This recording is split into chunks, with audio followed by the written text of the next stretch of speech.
আবার যখন আমার টাকা ছিল না তখন আমার কদর ছিল না, তখন কদর ছিল আপনার এই দুই জায়গায়, আমার কদর তাদের থেকে কম ছিল। আর যখন আপনি দেখলেন যে আমার টাকা বেশি হয়েছে তাদের চেয়ে বেশি, তখন তাদের কদর নাইমা গেল, আমাদের কদর হয়ে গেল। খালি স্বামী স্ত্রীর ব্যাপার না, আমার মতো এরকম অসৎ শ্বশুর থাকলে জামাইরা তো অসৎ হইবই। আমারে তোরা মাফ করে দে, মা, মাফ করে দে। ভাই আপনি মুরব্বী মানুষ, আদর করে আমার কাছে মাপ চাই না। খালি একটা অনুরোধ, আপনার তো ছেলে নাই, আপনার মেয়েরা আর মেয়ের জামাইরা সন্তান তুললই তো সবাই, সব সন্তান রে এক নজরে দেখে। হাতের পাঁচটা আঙুল তো সমান হয় না, সবগুলো আঙ্গুলি তো আপনার, সমান নজরে দেখে নিয়ে আসবে, আর কোনো চাপ নেই। আমি তো চিন্তা করি না। আরে আরে তোরা কই যাস? কই যাইতাছি তুমি এখনো জিগাইতাছো আম্মা? দয়া কইরা আর লজ্জা দিও না। আচ্ছা যাইতেছে, যাক না। আপনার একটা কথা বলি আব্বা, আপনি আপনার এই পয়সাওয়ালা জামাইয়ের জন্য যে অপমানটা আমাকে করলেন, জীবনে কোনোদিন এই অপমান ভুলুম না। আপনার এই বাড়িতে আর জীবনে কোনোদিন পা ফালামু না। আর যদি কেউ মরেও যায় আমাকে কোনোদিন খবর দিবা না। এখন কই না, এখন যদি তুমি না কও তাহলে বইটা মনে সম্পর্ক ঠিক থাকবে না। আব্বা, 1 বছর আগে মিষ্টির বিয়ার সময় যখন আইছিলাম তখন আমাদের সঙ্গে কি ব্যবহার করা হয়েছিল, কি ব্যবহারটা আপনি করছিলেন, কি ব্যবহার আম্মাই করছিল, কি ব্যবহার তোমরা করছিল, তোমাদের মনে আছে? মনে আছে আব্বা আপনার? মনে নাই? আমি মনে করাই। তুমি বাড়ির বড় জামাই, তোমারে তো আর আসতে মানা করতে পারি না। তবে বিয়ার আসরে মানুষজনের সামনে একটু কম যাইও। কেন আব্বা? আহা, আপনি বুঝেন না কেন? মিষ্টির যেখানে বিয়ে হইতেছে তাদের তো বিরাট অবস্থা, 2টা আড়ত। এখন তারা যদি জানে যে আমাদের মিষ্টির বড় বোনের জামাই হচ্ছে স্কুল মাস্টার, তারা কি মনে করবো? কি আর মনে করবে? মনে করবে একটা গরিবের কাছে আমার বড় মেয়ের বিয়ে দিছি। আব্বা, শিক্ষকতা কিন্তু খারাপ কিছু না। লেকচার বন্ধ কর। ওই শিক্ষকের সাথে থাইকা থাইকা তুই শিক্ষকতা শিখছস, তাই না? যা ঘরে যা। এখন আপাতত এই 2টা মাথাই তুমি খাও। হ্যাঁ, এই খাও বাবারা, খাও।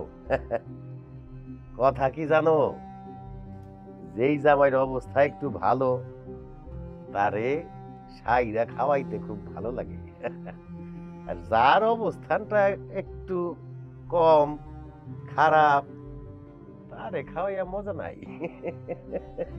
খাও খাও। আব্বা আপনি না আরে দাও, 2 দিন পরে তো বিয়ে হয়ে যাবো। আর আব্বা, তাহলে গরু, 2 নম্বরে হইলো মুরগি, তারপরে 3 নম্বরে মাছ, তারপরে দই, আর হয়েছে তো মনে হয় মোটামুটি। কিছু বাদ পড়লো কি? আব্বা, মিষ্টিটা মনে হয় বাদ পড়লো আব্বা। আপনি এর মধ্যে কথা কইতে আছেন কে? হ্যাঁ, আব্বা আপনার কথা কইতে না করছে না? তুমি এখানে কেন আসছো? যাও ঘরে যাও।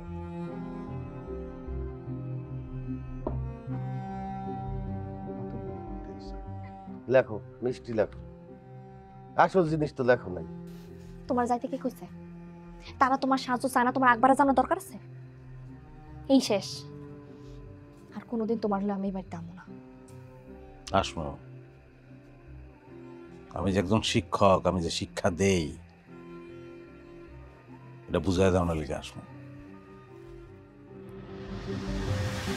আবার যখন আমার টাকা ছিল না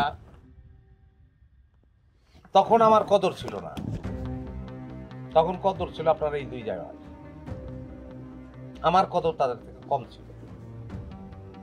আর যখন আপনি দেখলেন যে আমার টাকা বেশি হয়েছে তাদের চেয়ে বেশি, তখন তাদের কদর নাইমা গেল,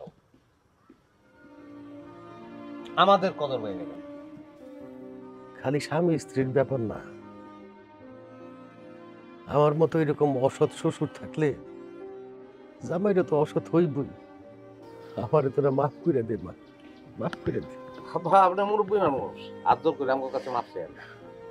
খালি একটা অনুরোধ, আপনার তো ছেলে নাই, আপনার মেয়েরা আর মেয়ের জামাইরা সন্তান তুললই তো সবাই।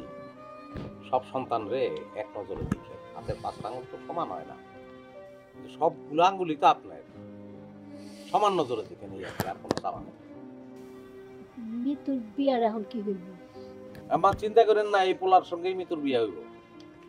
কিন্তু এই ছেলে কানাডা থাকে না, আমার স্কুলে চাকরি করে, মেধাবী ছেলে, ভালো ছেলে। আমি এই ছেলেটার সঙ্গে মৃত্যুর বিয়ে দিতে চাই, যদি আপনাদের আপত্তি না থাকে। বাবারে, আমার আপত্তি অনাপত্তির কিছু নাই। আমার তো ছেলে নাই, তোমরাই আমার ছেলে। তোমরা যেটা সিদ্ধান্ত নিবা সেইটাই হবে। তবে তোমাদের কাছে আমার একটা অনুরোধ, তোমরা আমার ছেলে হয়েই থাকো। আর আমিও কথা দিতেছি, আমি আমার সন্তানদের সাথে কোনোদিন আর বৈষম্য করব না। আব্বা, আপনারে অসংখ্য ধন্যবাদ। আজকে আমরা আসলে সবাই সবার কাছে খুব মুক্ত হয়ে গেলাম, খুব ভালো ভালো আলোচনা হইলো। কিন্তু আমাদের সবার মধ্যে একটু দুঃখ ঢুকে গেছে, দুঃখটা চাই না। মৃত্যুর বিয়ে উপলক্ষে যারা আইছিল তারা তো কিছুই খায় নাই। হ্যাঁ, এগুলো সদ্ব্যবহার আমরা করি।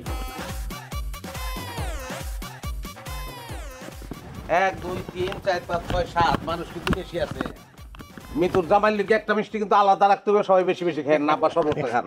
আপনারা দিয়ে শুরু করি। হ্যাঁ, না, করেন আপা।